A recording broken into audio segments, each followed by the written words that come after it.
of what happens with the aluminium adjuvant following a vaccination, and potentially where that aluminium could end up in the human body. There are no clinically approved aluminium adjuvants. So the most commonly used aluminium adjuvant is called Al hydrogel, and it's something called an aluminium oxyhydroxide. The other one is called Adjuvos. It is another form of aluminium called aluminium hydroxyphosphate. We are able to study these two adjuvants. There's another adjuvant which is essentially very similar to Adjuvos, an aluminium hydroxyphosphate, but it has a sulfate group on it. It's called amorphous aluminium hydroxyphosphate sulfate. Look. This is Merck's proprietary adjuvant, aluminium adjuvant. And we have asked Merck over and over again just to send us some so we can look at it, work on it, characterize it, understand it. I have the letters which simply say, no thank you. In other words, they will not let us look at the aluminium adjuvant used in the Gardasil HPV vaccine. I want to show you first, the cells that we are working on are a type of monocyte, a type of cell, a little bit like a white blood cell, that would come to the injection site of a vaccine. There's a sort of light orange colouring. That is the cell.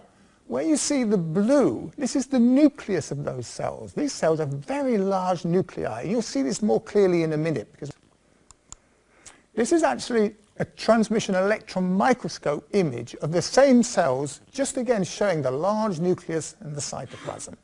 So this is transmission electron microscopy of the same cell I showed you previously.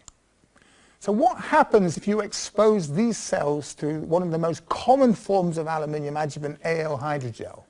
So here we can see now, and it's probably as easy to look at the inserts, but this is the nucleus. All of this bright orange fluorescence you see here, and even beautiful, really bright here, this is aluminium adjuvant that's been taken up inside these cells.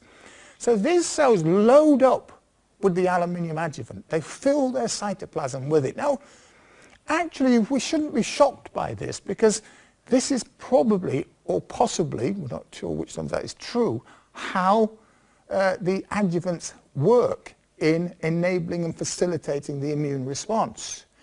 Because the antigen, the thing you're being vaccinated against, that has to be transported to the lymph nodes of your body to initiate instigate the immune response. And these are the cells that carry it, and the assumption being that they carry it associated with the adjuvant.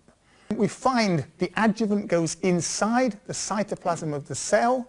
We also find that it's in vesicles inside the cells, 1 micron in size. So particle size is very important in terms of the internalization of the adjuvant. We also find at higher concentrations a lot of the adjuvant associated with the external surfaces. Here's a TEM image now of one of these cells exposed to the aluminium adjuvant. And you can see aluminium adjuvant here, and on the next image, here you see it, and here's, you can see the membrane. It's inside a vesicle. Look at this, that's 1 micron. 1 micron across. So what we're trying to work out now in research ongoing is how long do they remain viable for? So that means how much time do they have to go anywhere in the body carrying this cargo of aluminium. The HPV vaccine has the highest level of what we call adverse or serious adverse events following vaccination. The level is around 2.4, 2.5%. That's a hell of a lot of people getting ill when they receive a vaccine. 2.5% is 25,000 per million. The HPV has been given to tens of millions of individuals. So we're talking about thousands of people getting ill. Interestingly, in the placebo, which of course wasn't a placebo, it had the aluminium adjuvant in it, exactly the same number of people get ill. So what is the reporting on that? Well, you take the placebo number of events away from the vaccine, what have you got? Perfectly safe vaccine, haven't you? Well, actually, in this sheep study, just to cut a long story very, very short, they looked at what happens to the aluminium adjuvant in sheep given a placebo, which has an aluminium adjuvant in it, versus a vaccine. And they found something really quite interesting. First of all, they were the first people to show that the aluminium adjuvant does go to the lymph nodes, which is where, of course, we expect the antigen to go to initiate the immune response. But the adjuvant goes there too. But what they also showed was that if you use a placebo with an aluminium adjuvant, the aluminium adjuvant in the placebo, only a small fraction of it goes to the lymph node. The rest goes somewhere else. We don't know where. So you've got a situation where you've got, in a vaccine, the whole vaccine preparation, the aluminium adjuvant, a lot of it goes to the lymph node. In the placebo, which includes an aluminium adjuvant, the adjuvant going elsewhere. So this has turned out to be our most controversial paper. You can probably guess why from the title. If aluminium is involved in autism, we will find it in the brain tissue of people who've died of autism. And what this study showed was absolutely that, in buckets and spades worth. There's huge, significant amounts of aluminium in brain tissue in 5 individuals who died of autism, where we were able to quantify it. And by the way, these are the only 5 autism brains available in the United Kingdom. We didn't only look at 5, we looked at all of them. We actually had 10 brains where we could also do the microscopy, because we had fixed tissue for 5 more. Now, it's all very one way, it's finding lots and lots of aluminium in brain tissue. I find that pretty appalling, knowing what I know about aluminium as a neurotoxin. But what we found next, using the microscopy, so some similar images to what I've just shown you, was for me even more shocking.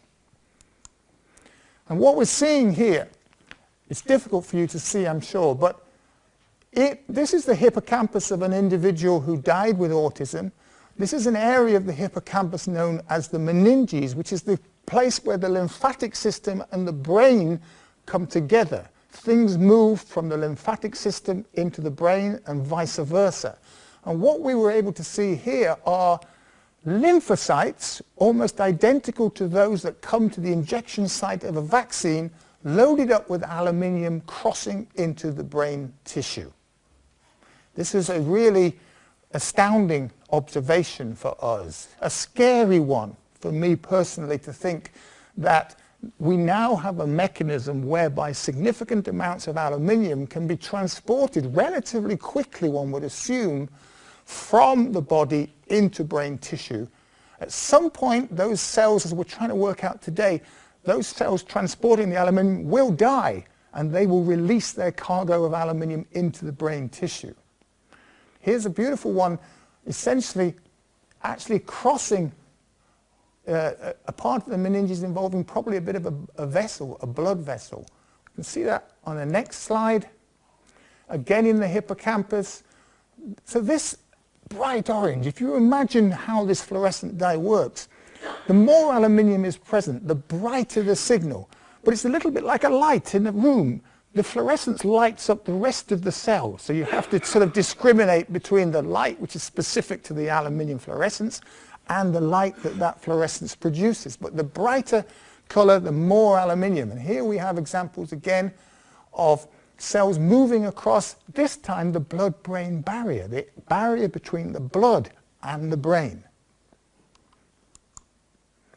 In this case, we're inside the brain tissue. It's also hippocampus, and we've got an area where we can see potentially some extracellular damage, some inflammatory response, some inflammation. And what have we got surrounding it? probably microglia, the brain's white blood cells, the housekeeping cells of the brain, and possibly other pro-inflammatory cells loaded up with aluminium. So we have a situation where we're getting aluminium coming into brain tissue and being found in non-neuronal cells, pro-inflammatory cells, the types of cells that are responsible for cleaning up aluminium throughout the body, including at injection sites of vaccines which include an aluminium adjuvant. This was different in autism to everything we'd looked at previously. We've done a lot of research on Alzheimer's disease and other diseases. And in those, we do find aluminium, but we find it associated with neuropathology, with extracellular damage, with neurons. In autism, it was always nearly exclusively associated with the non-neuronal cells, with cells that are responsible for various functions, including functions which are directly related to autism, but also functions where they could have come from outside of the brain, go into the brain, responding to, say, an inflammatory signal to bring them in. These are cells full of aluminium. These cells will die. These cells will release a large cargo of neurotoxic aluminium where they die. Unfortunately, particularly it would seem since we started to work on vaccines, the vast majority of my funding is gone. We used to be able to get government grants, charity grants, some industry grants. We can't get any of those now. The research I've shown you today, all based on philanthropy. All of it. That's the state that things have gone for me and my research group in the last 5 years. Actually, my money will run out in August next year. Simple as that.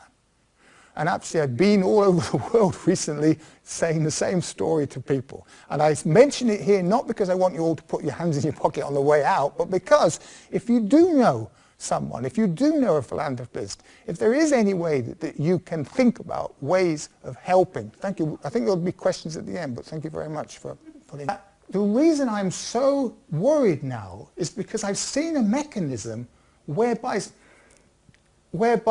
aluminium in a vaccine could cause an encephalopathy in a newborn child. Now I see a mechanism, and that mechanism involves aluminium adjuvants in vaccines. So we shouldn't be cooking with aluminium. And after it's injected into the arm, it can cause a granuloma that can last there and be an itchy, painful granuloma for up to 4 years. This was what some of the published studies have shown. And they know that, and they've used radioisotope aluminum, oh, you guys call it aluminium, sorry, aluminium, radioisotope, and have shown that within less than an hour, a large amount of that aluminium that's injected into the arm disperses into the bloodstream and starts to disperse from there. So it's really very different from ingested versus injected type of aluminium. And they've shown that within less than an hour that it starts to disperse and go away because there's a certain amount of adjuvant that is not completely bound to the aluminium that's injected. So the adjuvant, so the bacterial cells or the viral cells stay behind, but a proportion of that aluminium starts to go away and starts through this process of the monocytes and the lymphocytes that start to take it up and then deposit it in other places. So that's the science behind why ingested aluminum is very different than injected aluminium. I'll get it right. I'll get the word right. The problem is that we have a one-size-fits-all vaccination schedule around the world. We don't, it's the only area of medicine and healthcare that we don't take family history into consideration. If somebody's had a previous bad reaction or has had a child that's, or an adult that's had a serious reaction, we don't take family history into consideration. We don't consider that if someone's had a bad reaction the first time we should stop, unlike maybe a shot of penicillin, that if you've had a bad reaction, an anaphylaxis or some sort of a bad reaction, you might wear a medic alert bracelet the rest of your life saying no more penicillin. But we don't do that with vaccination. We don't pre-test children to see if they do have MTHFR problems or COMT problems or other types of more common sort of genetic things.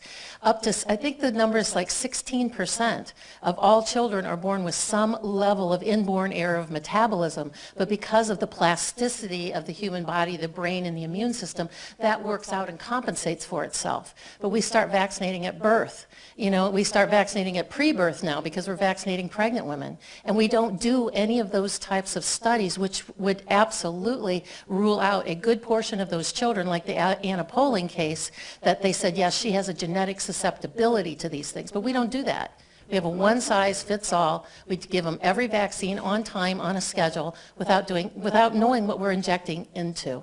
So you're right. You're absolutely right about that. Can I just